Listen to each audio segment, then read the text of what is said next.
Hello dear students, welcome to my channel judiciary with Rashmi. आज के video में हम अध्याय 4 भारतीय दंड संहिता 1860 के अध्याय 4 में सेक्शन 96 से आगे की ओर जानेंगे। सेक्शन 95 तक अगर आप पढ़ना चाहते हैं और चैनल पर पहली बार आए हैं या नए हैं तो आप चैनल के प्लेलिस्ट में जा कर के सेक्शन 1 to सेक्शन 95 तक बहुत ही डिटेल में समझ सकते हैं। मेरे वीडियो बनाने का मकसद दूर दराज बैठे उन स्टूडेंट्स को सुविधा पहुंचाना है जो कि किसी भी कारणवश किसी कोचिंग में नहीं जा सकते हैं और उनके पास एक प्रॉपर गाइड की ज़रूरत है जो उन्हें मिल नहीं पा रहा है। तो स्वागत है आपका मेरे चैनल पे। आप चैनल के प्लेलिस्ट में जा कर के प्री के पॉइंट ऑफ व्यू से तो इम्पॉर्टेंट है ही सारे सेक्शंस जो मैंने पढ़ाए हैं, और मेंस के पॉइंट ऑफ व्यू से भी आप अपनी एक समझ विकसित करते हुए एक अच्छा सा नोट्स तैयार कर सकते हैं। ये आपके लिए फ़ायदेमंद हो जाएगा कि आपका एक अच्छा नोट्स बन जाएगा। आप सिर्फ वीडियोज़ को देखते रहें, सुनते रहें और उसको नोट डाउन करते रहें तो वो एक आपका अच्छा कंपाइलेशन तैयार हो जाएगा। तो चलते हैं हम आज सेक्शन 96 की तरफ, जो कि अध्याय 4 साधारण अपवाद की बात करता है। भारतीय दंड संहिता में अपराध और अपराधी के विषय में ही तो बात की गई है कि कौन सा कार्य अपराध है और कौन सा व्यक्ति किस कार्य को करने के बाद अपराधी होगा और उसके लिए क्या सज़ा सुनिश्चित की जाएगी। इसकी बात भारतीय दंड संहिता करता है, लेकिन अध्याय 4 ये बताता है कि किन परिस्थितियों में अपराध की श्रेणी में आने वाला कार्य भी अपराध नहीं होगा, यानी अपराधी को किन किन परिस्थितियों में आपराधिक कार्य से बचाव प्राप्त होगा, आपराधिक दायित्व से मुक्ति प्राप्त होगी। इसकी बात अध्याय 4 करता है, जिसे हम साधारण अपवाद के नाम से जानते हैं। अब इसे भी हम दो भाग में बांट के समझ सकते हैं। सेक्शन 76 से सेक्शन 95 तक जो बातें कही गई हैं वहाँ ये बताने की कोशिश की गई है कि जैसे कि सेक्शन 77 की ही बात करते हैं तो न्यायाधीशों को, जो न्यायाधीश किसी को फांसी की सज़ा सुना देते हैं तो अपना कार्य करते हुए वो कोई ऐसा कार्य कर रहे हैं तो वो अपराध नहीं है, तो न्यायाधीश को यहाँ बचाव मिल गया। सेक्शन 78 में है कि न्यायालय के निर्णय या आदेश के अनुसरण में अगर कोई कार्य हो रहा है, जैसे जो जल्लाद होते हैं वो फांसी लगाते हुए किसी व्यक्ति की जान ही तो ले रहे हैं, लेकिन वो न्यायालय के निर्णय के आदेश के अनुसार कार्य कर रहे हैं, तो उन्हें जल्लाद को फांसी लगाने वाले व्यक्ति की हत्या के अपराध में कोई सज़ा नहीं मिलेगी, वहाँ उसे बचाव प्राप्त है। और ऐसे ही आप अगर आते हैं इधर सेक्शन 82 सेक्शन 83 को समझ पाएंगे अच्छी तरीके से कि 7 वर्ष से कम आयु का अगर शिशु है और उसने किसी को चाकू मार दिया तो उसके द्वारा किया गया अपराध नहीं माना जाएगा, क्योंकि ये माना जाता है कि 7 वर्ष का जो बच्चा है उसको अपराध संबंधी कोई बोध नहीं है। वैसे ही 83 बताता है कि 7 वर्ष से ऊपर या 12 वर्ष से कम का बच्चा है और उसने अगर किसी को चाकू मार दिया, अगर उसकी समझ परिपक्व नहीं है और उसके बाद का आचरण कि चाकू मार करके और वो भाग गया, वो छुपने लगा, ऐसा नहीं है, मतलब उसे आपराधिक कार्यों की समझ नहीं है, वो उसमें इतनी परिपक्वता नहीं है कि वो समझ पाए कि उसने जो काम किया वो अपराध है। अगर ऐसा कंडीशन हो और बच्चा 7 वर्ष से ऊपर और 12 वर्ष से कम का है तो उसे सेक्शन 83 के तहत बचाव प्राप्त होगा। कोई पागल व्यक्ति है और कोई पागल व्यक्ति किसी की हत्या कर देता है ना, किसी भी तरीके से, या फिर आपराधिक कार्य करते समय व्यक्ति जो है चित्त विकृतता का शिकार है और काफ़ी लंबे समय तक वह चित्त विकृतता को झेल रहा है, या मतलब चित्त विकृतता से संबंधित है कोई व्यक्ति, तो उसके कार्य को, आपराधिक कार्य को यहाँ पे आपराधिक दायित्व से बचाव प्राप्त होगा। सेक्शन 76 से लेकर सेक्शन 95 तक जो बात की गई है वो ऐसी ही बातें करी गई है कि किस कंडीशन में कार्य आपराधिक कार्य होते हुए भी वह अपराधी को अपराधी नहीं मानेगा और उसे कैसे आपराधिक दायित्व से मुक्ति प्राप्त होगी। और सेक्शन 96 से सेक्शन 106 तक प्राइवेट प्रतिरक्षा की बात की गई है। प्राइवेट प्रतिरक्षा यहाँ पर यह है कि प्रत्येक व्यक्ति को अपने शरीर एवं संपत्ति की रक्षा करने का अधिकार प्रदान किया जाता है। और ये अधिकार देता कौन है? तो ये अधिकार कानून द्वारा प्रदत्त किया जाता है। और ये एक प्रकार से तात्कालिक अधिकार की श्रेणी में आता है। जैसे मान लीजिए कोई आपके ऊपर चाकू से हमला कर रहा है, तो ऐसा थोड़ी है कि आओ भाई आज मेरे ऊपर चाकू मारो, हम हमला अभी सह ले रहे हैं क्योंकि हम तो माफ़ कर देंगे और फिर बाद में सोचेंगे कि तुम्हारे को क्या सज़ा देनी है। ऐसा तो है नहीं भाई। कोई अगर आप पे अभी हमला कर रहा है तो आप अभी ही तो अपना बचाव करेंगे।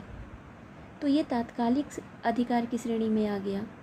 तो ये हो गई प्राइवेट प्रतिरक्षा कि कोई और हमला कर रहा है तो हमको कैसे बचना है, और बचने में हमने किसी पे हमला कर दिया तो यहाँ पे हो गया प्राइवेट प्रतिरक्षा, निजी प्रतिरक्षा। और निजी प्रतिरक्षा का अधिकार अध्याय 4 में धारा 96 से धारा 106 तक बहुत अच्छे से एक्सप्लेन किया हुआ है। इससे पहले कि हम सेक्शंस की तरफ आगे की ओर बढ़ेंगे, आप बहुत ही इम्पोर्टेंट से इसको नोट कर लीजिए कि धारा 96 से धारा 102 तथा 106, धारा 106 यानी सेक्शन 96 से लेकर सेक्शन 102 तक और सेक्शन 106 ये शरीर की प्रतिरक्षा से संबंधित है। यानी आपके शरीर को कोई चोट पहुंचा रहा है और आपने उस चोट से बचाव के लिए किसी पे आक्रमण किया तो ये प्राइवेट प्रतिरक्षा हो गई। और इस शरीर की निजी प्रतिरक्षा धारा 96 से धारा 102 तक और धारा 106 में वर्णित है। इसी प्रकार व्यक्ति को अपनी संपत्ति की रक्षा का भी अधिकार प्राप्त है। तो संपत्ति की रक्षा आप कैसे करेंगे? संपत्ति की रक्षा के लिए धारा 96, 97, 99, धारा 103, धारा 104, धारा 105 ये धाराएं संपत्ति की प्राइवेट प्रतिरक्षा से संबंधित हैं। उम्मीद है आपने नोट कर लिया होगा। आप वीडियो को पॉज करके इसको नोट करते चलेंगे क्योंकि ये सारे पॉइंट्स डायरेक्ट ही आपके एग्ज़ाम में पूछ लिए जाते हैं। तो आपको ये पता होना चाहिए कि शारीरिक प्रतिरक्षा, शरीर से संबंधित अपराधों के प्रति प्रतिरक्षा हमें किन किन धाराओं से प्राप्त होती है और संपत्ति से संबंधित प्राइवेट प्रतिरक्षा किन किन धाराओं में इसके बारे में वर्णन किया गया है। धारा 96 की तरफ देखते हैं जो कि प्राइवेट प्रतिरक्षा में की गई बातें इनके बारे में बताता है। कोई बात अपराध नहीं है जो प्राइवेट प्रतिरक्षा के अधिकार के प्रयोग में की जाती है। धारा 96 बिल्कुल सीधी बात कह रहा है कि कोई बात अपराध नहीं है जो प्राइवेट प्रतिरक्षा के अधिकार के प्रयोग में की जाती है। और धारा 96 स्पष्ट रूप से अब प्रावधानित कर रहा है कि कोई भी बात अपराध नहीं है ना, जो प्राइवेट प्रतिरक्षा के अधिकार के प्रयोग में की जाती है।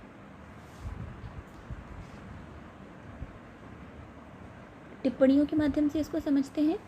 व्यक्तिगत प्रतिरक्षा के अधिकार को साबित करने के लिए अभियुक्त को इस संबंध में साक्ष्य पेश करना चाहिए। व्यक्तिगत प्रतिरक्षा के अधिकार को साबित करने के लिए अभियुक्त को, अब जैसे कोई अभियुक्त है और उसको ये साबित करना है कि उसने जो हमला किया है वो अपने व्यक्तिगत प्रतिरक्षा में किया है, तो व्यक्तिगत प्रतिरक्षा का उसे अधिकार है। इस बात को उसे साबित करने के लिए न्यायालय में साक्ष्य पेश करना होगा। और इसे निर्णित किया गया था रंजीथम बनाम बासव राज्य AIR 2012 SC 1856। इसको आप बहुत अच्छे से नोट कर लीजिए और याद भी कर लीजिए।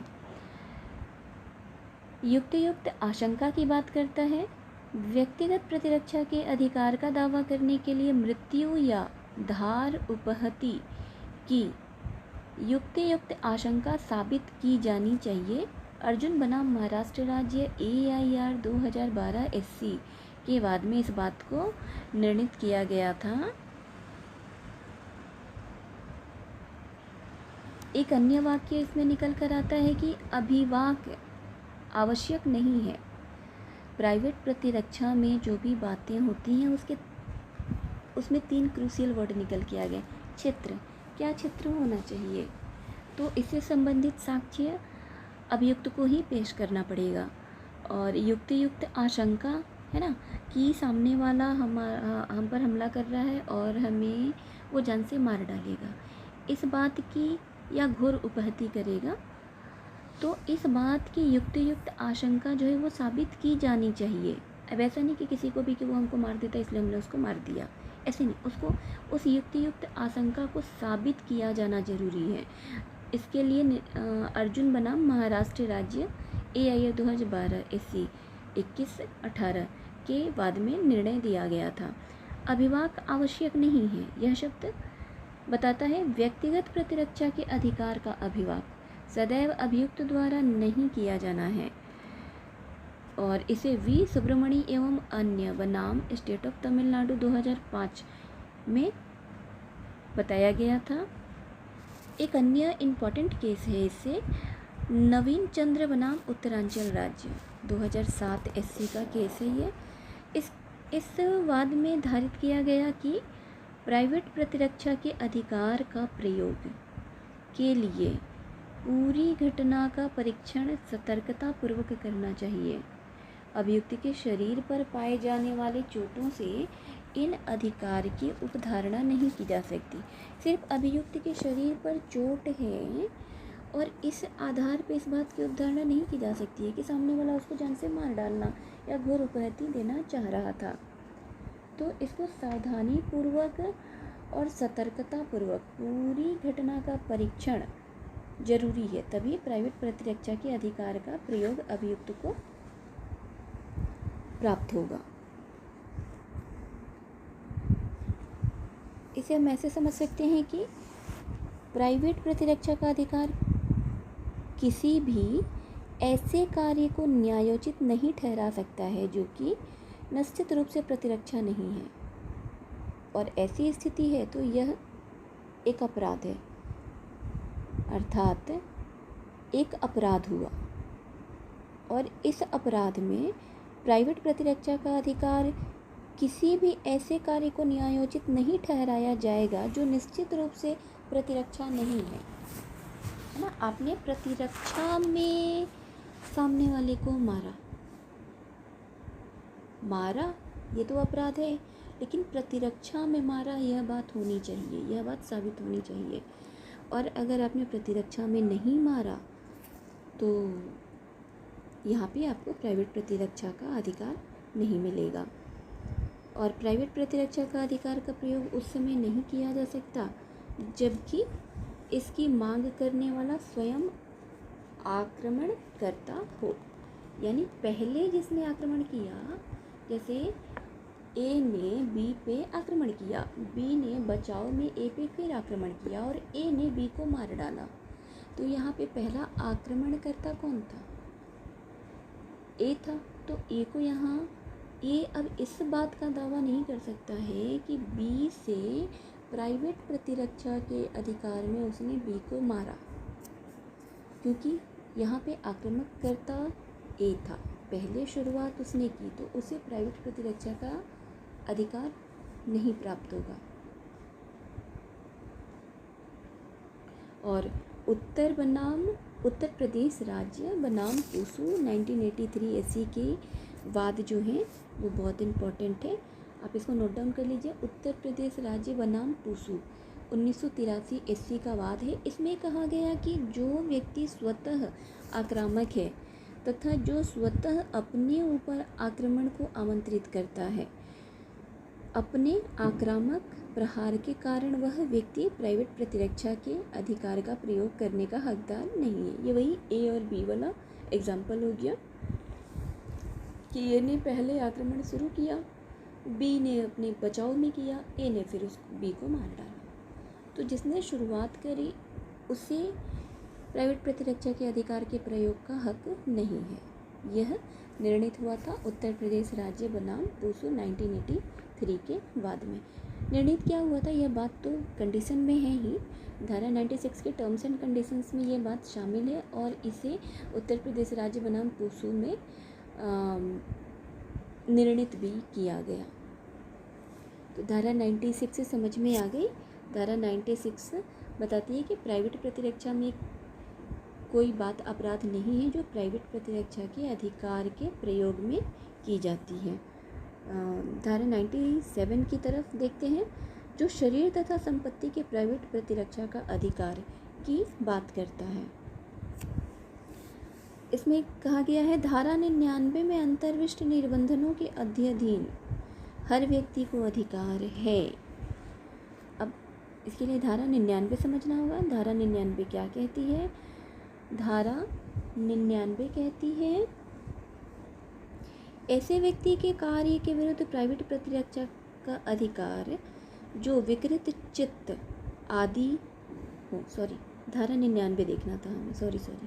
धारा 99 कार्य जिनके विरुद्ध प्राइवेट प्रतिरक्षा का कोई अधिकार नहीं है ना। पहले हम धारा 99 को समझते हैं, उसके बाद धारा 97 को समझेंगे।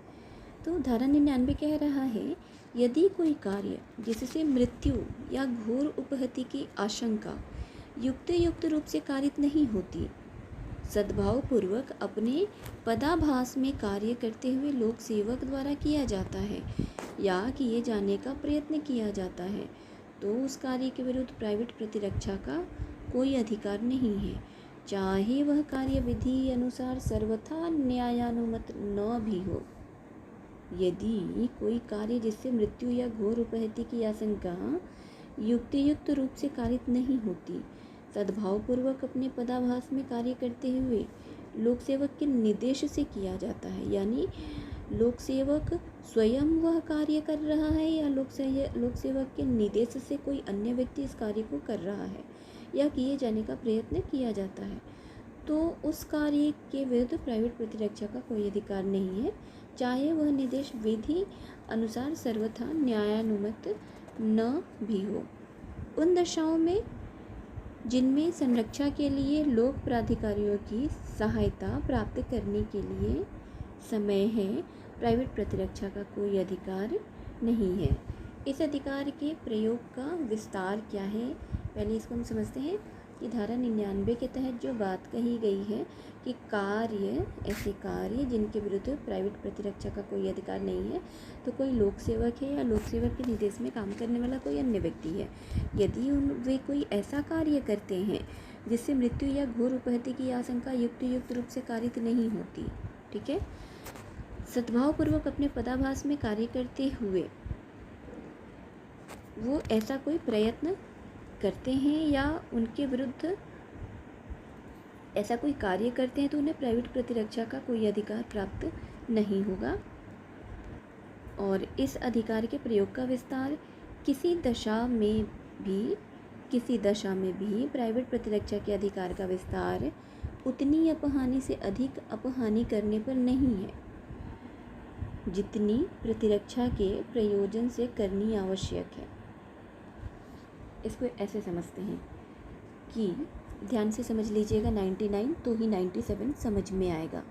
तो धारा 99 अब यह बता रही है कि लोक सेवक के कृत्य के विरुद्ध प्राइवेट प्रतिरक्षा का अधिकार नहीं है जब तक कि उसके कृत्य से मृत्यु या घोर उपहति की आशंका न हो, ठीक है।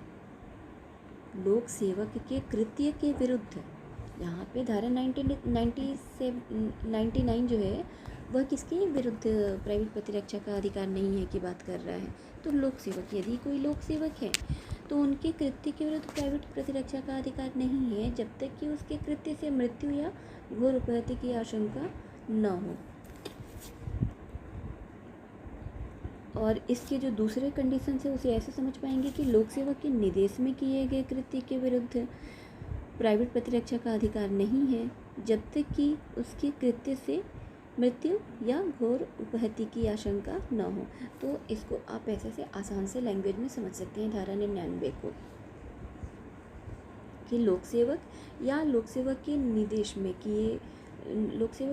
में कोई अन्य व्यक्ति अगर कोई कार्य कर रहा है तो उसके विरुद्ध प्राइवेट प्रतिरक्षा का अधिकार नहीं है। और फिर इसके लिए एक अन्य बात ये समझ पाएंगे हम धारा 99 से जो एक बात निकल के आती है वो ये कि जहाँ लोक प्राधिकारियों की सहायता प्राप्त करने का समय हो वहाँ पर भी प्राइवेट प्रतिरक्षा का अधिकार नहीं है। जहाँ पे लोक प्राधिकारियों की सहायता प्राप्त करने का समय हो, है ना, आपके पास समय है कि आप लोक प्राधिकारियों की सहायता प्राप्त कर सकते हैं, तो इतना समय होने पर आपको प्राइवेट प्रतिरक्षा का अधिकार नहीं है। प्राइवेट प्रतिरक्षा के अधिकार का विस्तार उतनी अपहानि से अधिक अपहानि करने पर नहीं है जितनी प्रतिरक्षा के प्रयोजन से करना आवश्यक है।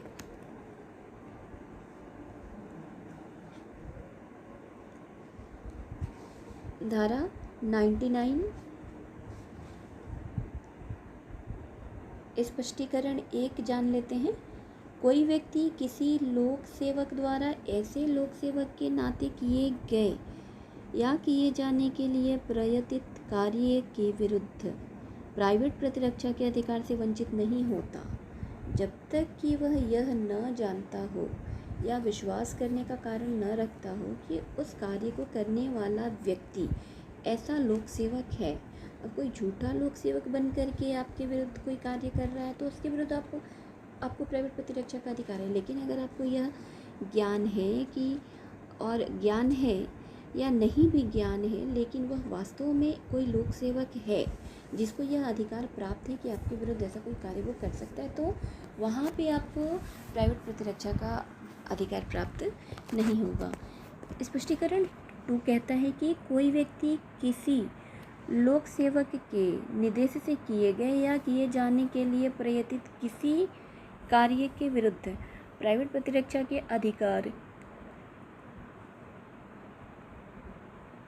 से वंचित नहीं होता जब तक कि वह यह न जानता हो या विश्वास करने का कारण न रखता हो कि उस कार्य को करने वाला व्यक्ति ऐसे निर्देश से कार्य कर रहा है या जब तक कि वह व्यक्ति उस प्राधिकार का कथन न कर दे जिसके अधीन वह कार्य कर रहा है, या यदि उसके पास लिखित प्राधिकार हैं जो जब तक कि वह ऐसे प्राधिकार को मांगे जाने पर पेश न कर दे।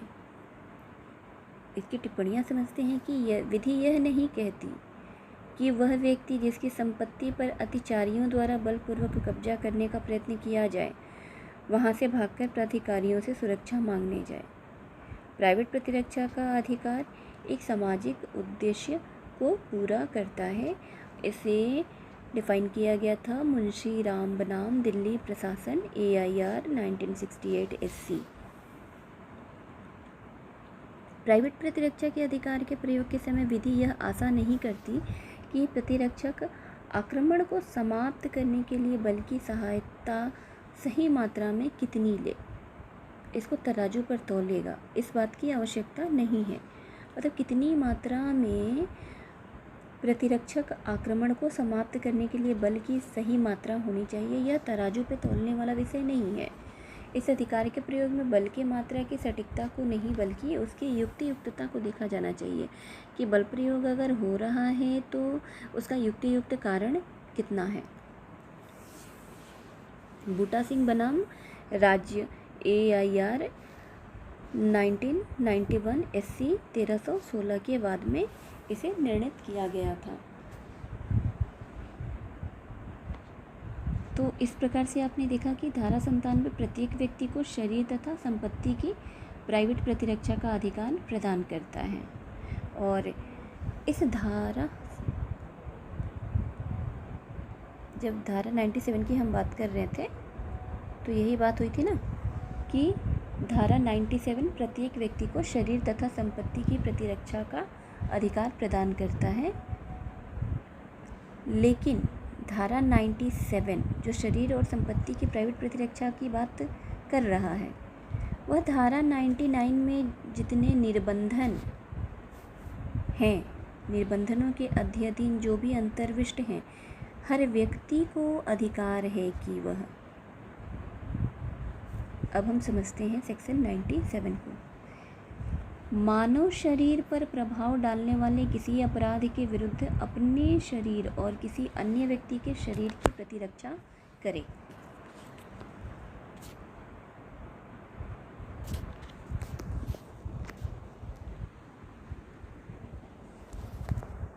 (97) क्या कह रहा है?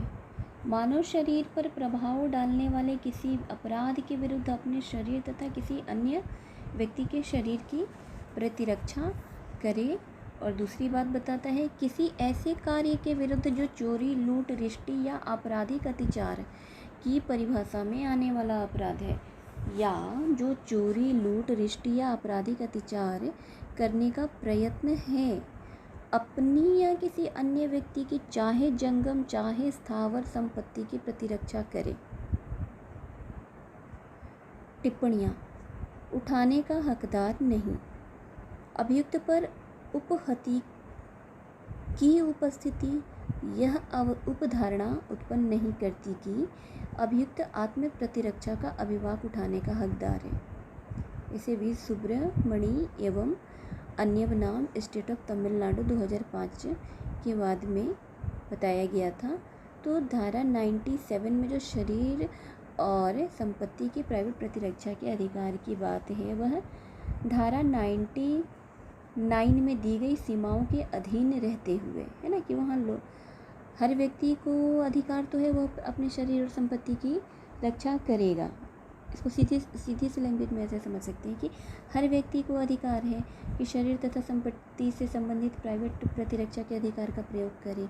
लेकिन धारा 99 में सीमाएं दी गई हैं, और सीमाएं क्या हैं कि लोक सेवक के कृत्य या लोक सेवक के निर्देश में किए गए अन्य व्यक्ति द्वारा कृत्य। ठीक।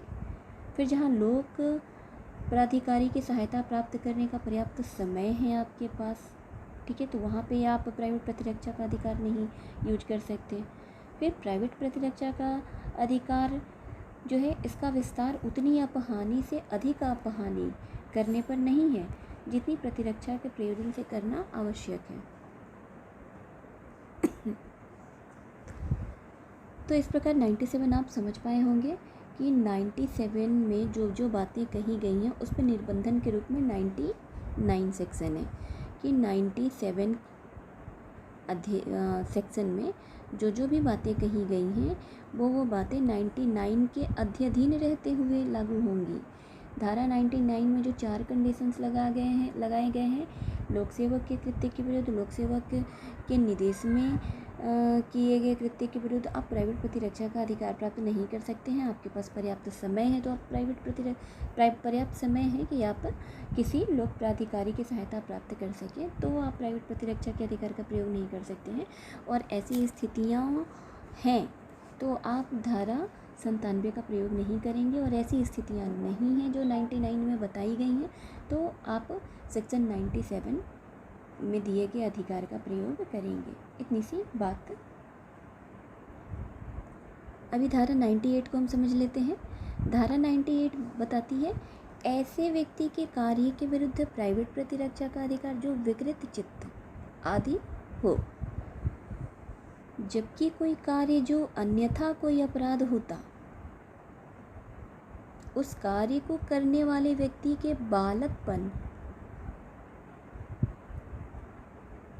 समझ की परिपक्वता के अभाव, चित्त विकृति या मत्तता के कारण, या उस व्यक्ति के किसी भ्रम के कारण वह अपराध नहीं है, तब हर व्यक्ति उस व्यक्ति के विरुद्ध प्राइवेट प्रतिरक्षा का वही अधिकार रखता है जो वह उस कार्य के वैसा अपराध होने की दशा में रखता हो। दृष्टांत के माध्यम से सेक्शन 98 को समझते हैं। दृष्टांत क बताती है, यह पागलपन के असर में क को जान से मारने का प्रयत्न करता है। यह किसी अपराध का दोषी नहीं है। यहाँ पे यह क्या है? यह पागलपन का शिकार है और वो क को जान से मारने की कोशिश करता है।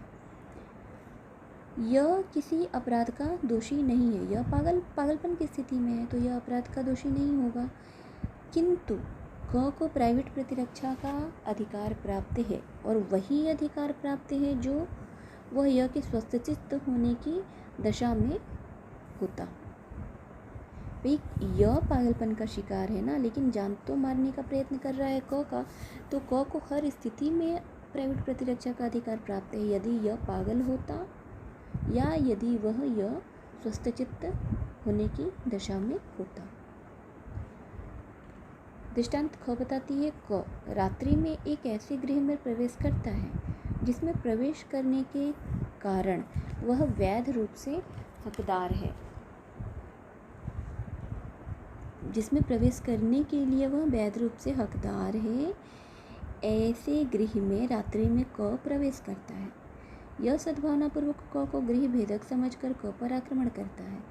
यहाँ पर यह इस भ्रम के अधीन क पर आक्रमण करके कोई अपराध नहीं करता है, किंतु क य के प्राइवेट प्रतिरक्षा का वही अधिकार रखता है जो वह तब रखता जब यह उस भ्रम के अधीन कार्य न करता है। जैसे रात में कोई चोर घुस गया, चोर नहीं बोलेंगे, रात में कोई आपके भाई बहन है, कोई भी है, वो मान लो कोई 12 बजे 1 बजे रात में घर में घुसा, क्योंकि उनको अधिकार है घर में घुसने का। चोर को तो घर में घुसने का अधिकार नहीं होता है, तो चोर की बात नहीं करेंगे। आपके घर का कोई सदस्य है जिसको उस घर में किसी भी समय रात्रि में भी प्रवेश करने का वही अधिकार है, वैध रूप से अधिकार है, तो वह 12 बजे 1 बजे 2 बजे रात में घर में घुसता है। लेकिन आपको यह चिंता हो जाती है या यह भान हो जाता है, आप इस भ्रम में पड़ जाते हैं कि जो प्रवेश करने वाला व्यक्ति है वो आपका भाई बंधु न होकर या उस घर में वैध रूप से घुसने वाला व्यक्ति न होकर कोई चोर है। आपको ऐसा लगा कि कोई चोर है और आपने उस पर आक्रमण कर दिया, तो आप यहाँ पे अपराधी नहीं हैं। लेकिन जिस पे आक्रमण किया गया, यानी आपका भाई बंधु जो भी रात्रि में प्रवेश किया था, जिसको चोर समझ के आपने आक्रमण कर दिया, उसको अपनी प्राइवेट प्रतिरक्षा का अधिकार है। आपने भ्रम में गोली चलाई, आपने भ्रम में उसे चोर समझ के गोली चलाई, तो आप अपराधी नहीं हैं, लेकिन उसे अपने बचाव का पूर्ण अधिकार है। यहाँ पे वो अपनी निजी प्रतिरक्षा में आपको गोली चला सकता है। यह बात धारा 98 समझाती है। धारा 99 हमने समझ लिया है।